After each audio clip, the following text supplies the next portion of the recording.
Salve, salve para todos. Espero que todos estejam bem, em casa, se cuidando. E as pessoas que, porventura, não possam estar resguardadas agora, que estão executando alguma atividade que é essencial para a manutenção da sociedade, peço que se cuidem, mas fique com a minha gratidão. Meu nome é Éder Oliveira, sou museólogo do Museu Antropológico Diretor Pestana, e eu trago aqui, junto com meu amigo Matheus Cruz, uma proposta de ampliação do espaço que os museus ocupam nas redes sociais, sobretudo nessa plataforma de vídeo. Traremos convidados onde nós vamos debater juntos as circunstâncias que o museu se encontra neste momento de pandemia e como podem vir a ser o futuro das instituições museológicas no país. Conto com a participação de vocês sempre e acompanhe nossos próximos vídeos.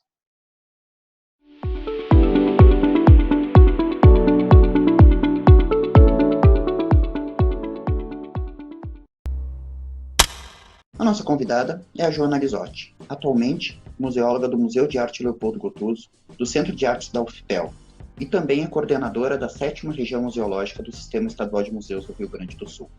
Mestranda no programa de pós-graduação em Memória Social e Patrimônio Cultural, também da UFPEL. Ela é bacharel em Museologia e bacharel em História. Já atuou como museóloga no Museu Histórico Regional e no Museu de Artes Ruth Schneider, em Passo Fundo, entre 2012 e 2014. Queria te agradecer por ter aceitado o nosso convite. Enfim, para quem não sabe, a Joana é museóloga do Museu de Arte Leopoldo Gotuso e é minha colega. Enfim, a gente acaba dividindo pelo menos algumas conversas, porque, enfim, somos dois museólogos da universidade, da UFPEL. E a nossa curiosidade, Joana, é a mesma que atingiu os nossos outros convidados e que o MAUG está fazendo durante a pandemia. Se vocês já conseguiram sintonizar um lugar dentro desse cenário que é difícil, entende?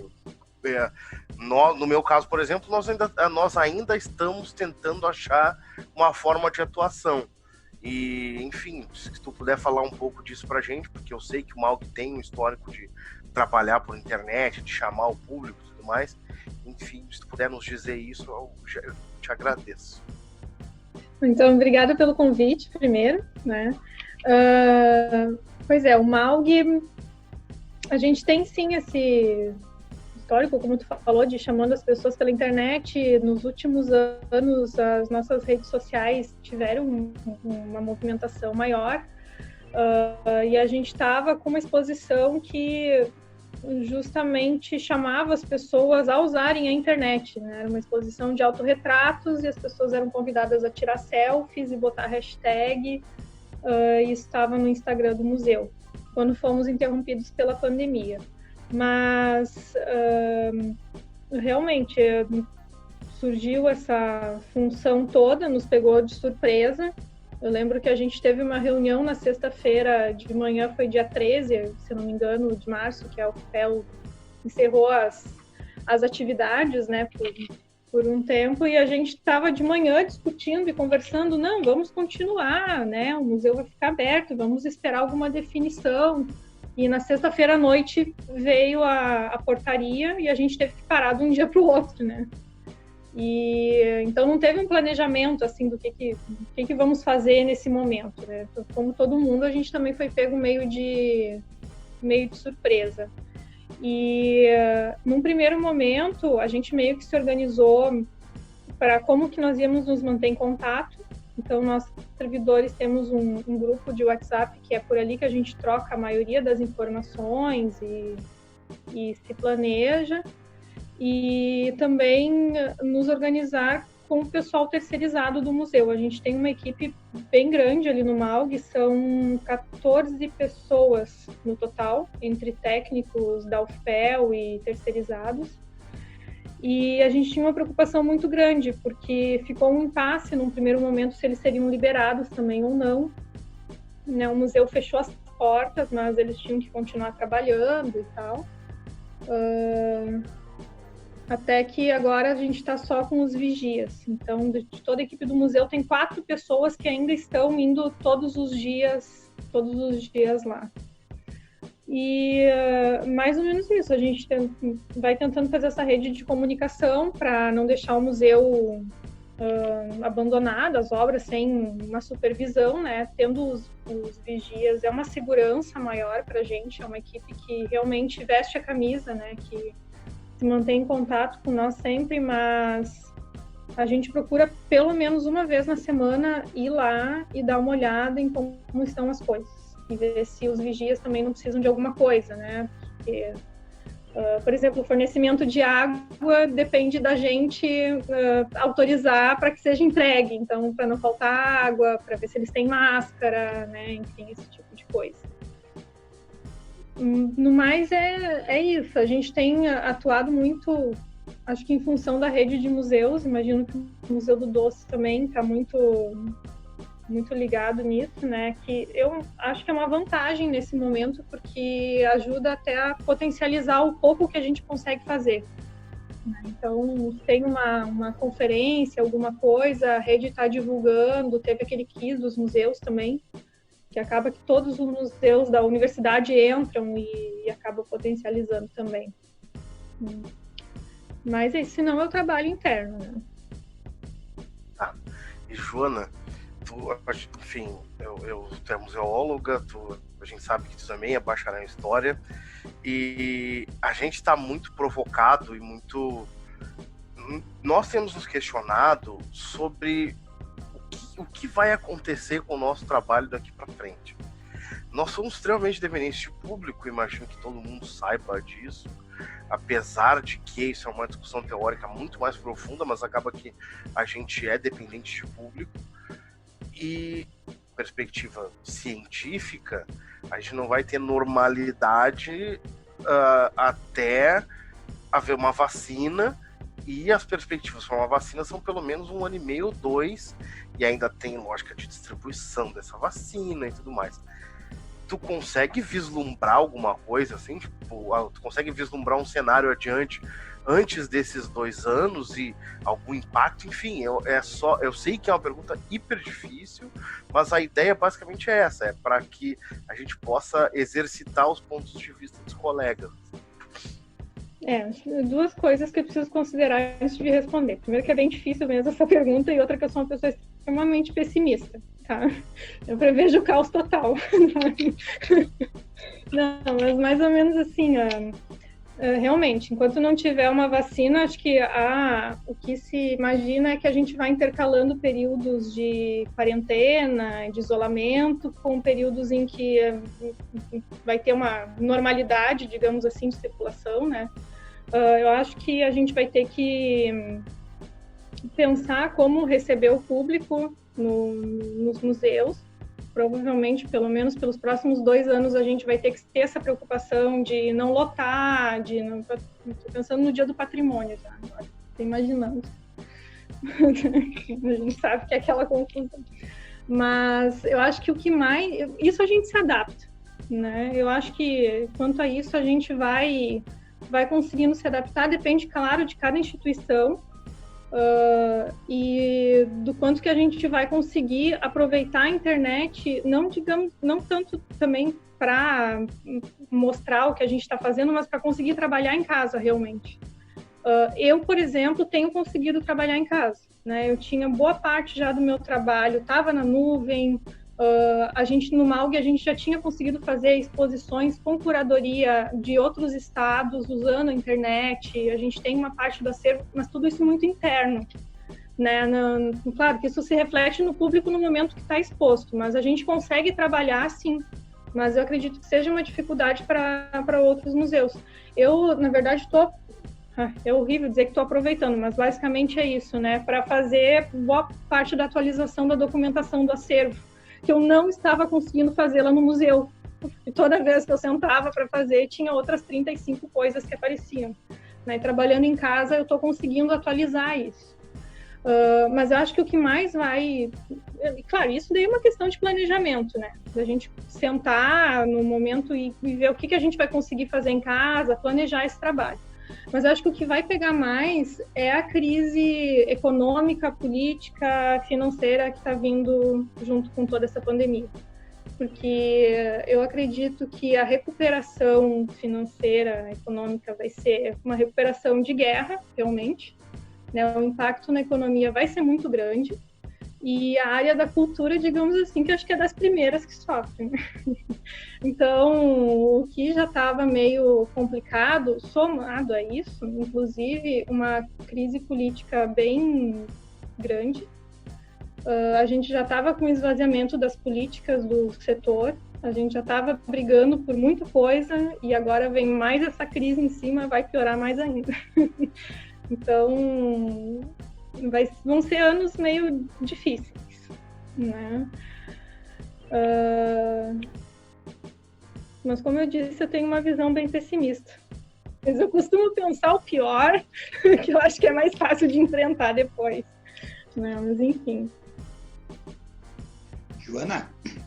Joana, tu agora ingressou recentemente no mestrado. Pode me falar um pouco da tua pesquisa?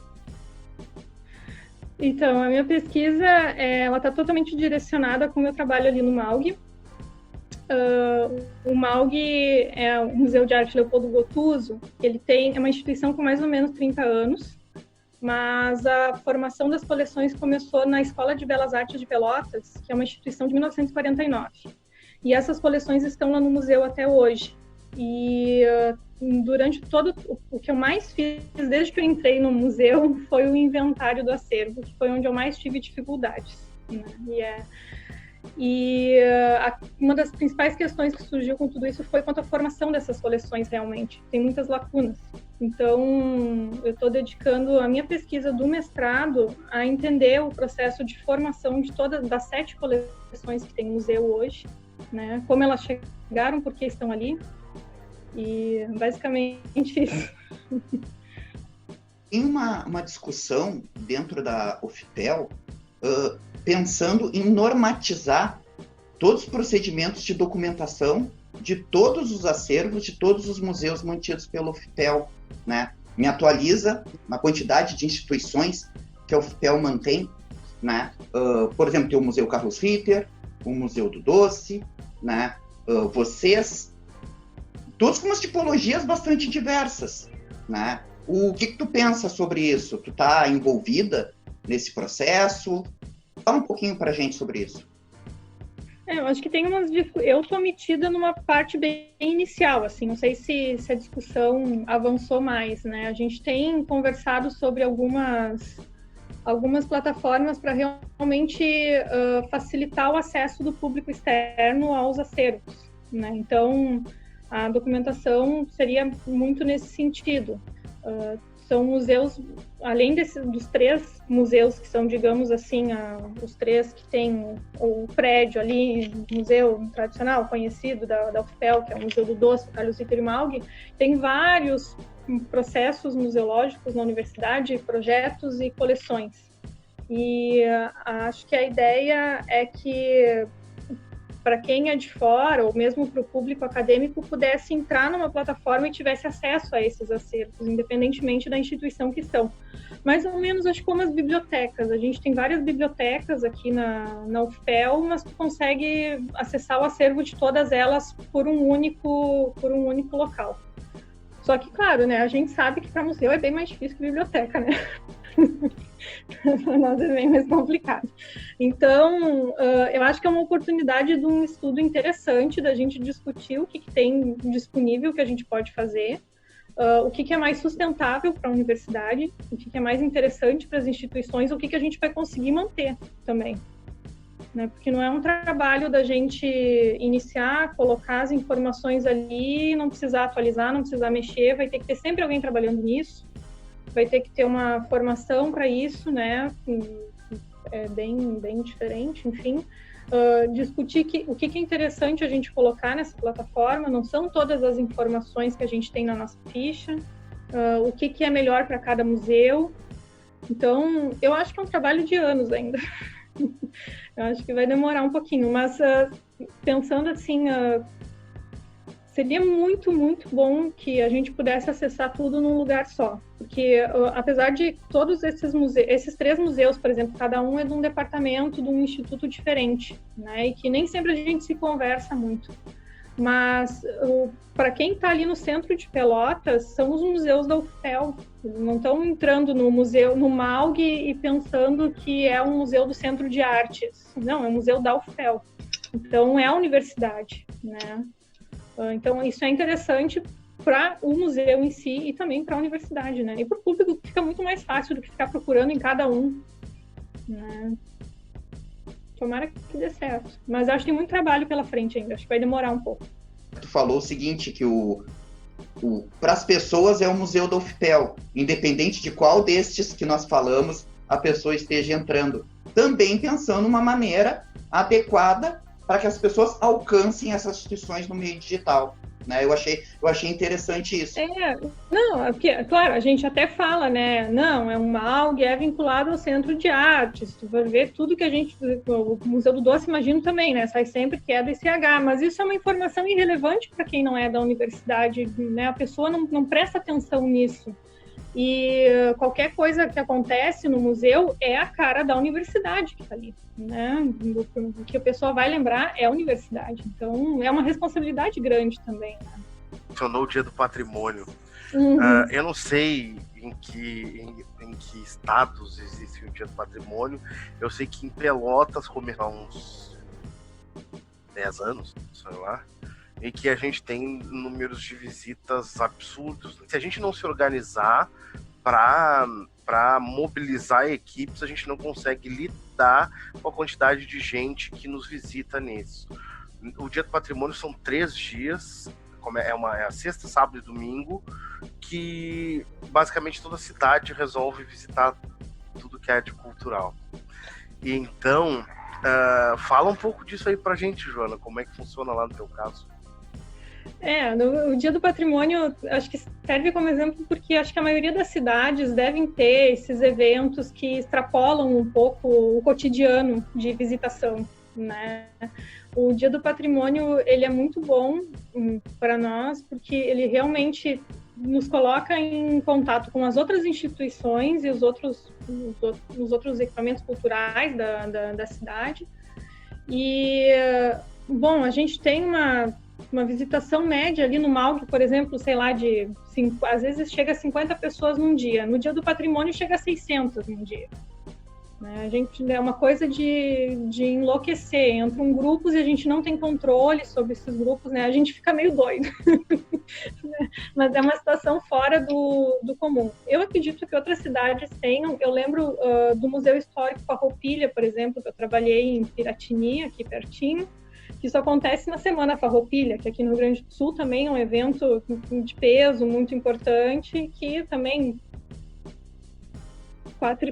quadriplica a quantidade de visitantes, né? Então, acho que quando eu me refiro ao Dia do Patrimônio, um pouco é isso. A gente vai ter que pensar nesses eventos que costumam nos trazer muito mais público do que a gente está acostumado, que a gente se prepara para isso, mas que talvez por um tempo a gente vai ter que repensar em como receber essas pessoas, porque não vai dar para ter aglomeração, né? Se a gente pegar um período que tem que estar fechado de novo, justamente no Dia do Patrimônio, a gente vai ter que repensar como é que vai ser feito isso. A própria Semana de Museus agora, a gente teve que cancelar os eventos ou transformar os eventos que a gente ia fazer em atividades virtuais, né? Enfim, a própria Primavera dos Museus também era um momento em que a gente conseguia juntar mais público, né? Fazer palestras, enfim, ter que fazer isso diferente também. Um senso comum que fala que museus universitários, eles têm algumas vantagens por estar dentro das universidades. E a gente tem esse cenário de descrédito da ciência, que todo mundo conhece, que a gente tem discutido muito. Eu, dentro da universidade, eu levantei uma bandeira, assim, eu acho que ela precisa ser equada, que é de que os museus, eles podem ser instrumentos para a gente combater esse descrédito que a ciência vem sofrendo. E juntando isso com essa ideia de museu universitário, que a gente teoricamente, por conta de estar dentro de uma universidade, a gente ia ter mais acesso ao conhecimento. Eu quero saber o que tu acha disso, assim, se a gente ainda tem capacidade, pensando no nosso caso, e pensando de uma forma ideal, assim, pensando no nosso caso da UFPEL, e de uma forma ideal, a gente consegue realmente ser um instrumento para diminuir um pouco esse descrédito pela ciência que a gente está vivendo agora? Eu acho que a gente deve ser, né? Mas é difícil. Como eu disse, eu sou uma pessoa pessimista, né? E às vezes é complicado, né? A gente se desanima com as coisas, mas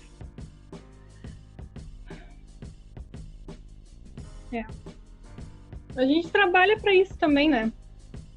Às vezes a gente toma uma pedrada e continua, né? Mas é desanimador mesmo. Pra mim é bem desanimador, assim. Eu estava até pensando, assim, na nossa situação aqui, Matheus. A gente está com os museus tão pertinhos e eu vejo a gente muito como uma vitrine da universidade, né? Isso nos coloca uma responsabilidade absurda, até na visão que as pessoas têm da universidade, porque às vezes o que a comunidade tem de próximas é a gente, né? O pessoal que acessa a universidade por nós, né? Pessoas que não estão na comunidade acadêmica, mas a cidade às vezes conhece um pouco da universidade através dos museus. A gente está ali no centro, né? É uma responsabilidade absurda que a gente tem. O que, mesmo sendo pessimista, o que me deixa um pouco mais feliz é que nos últimos tempos a gente tem tido um pouco esse reconhecimento. Tanto é que estamos os três ali perto, né? Mesmo com todas as dificuldades, isso tem fluído. E no MAUG a gente vê a resposta. É um público diferente do que a gente tinha antes. Além de ser um público muito maior, dá para ver que o nosso trabalho atinge mais também. Então, isso dá uma realização também, mostra que vale a pena, apesar do pessimismo. Joana, muito obrigado, de verdade. Foi um prazer, eu estava curioso para te ouvir, por conta enfim, que eu sabia que vocês tinham esses trabalhos na internet. É muito bom ouvir colegas competentes, assim, tipo, e aí aquela coisa... Igualmente, Matheus! Vou ficar jogando confete, tá tudo certo. Obrigado, gente. Obrigada.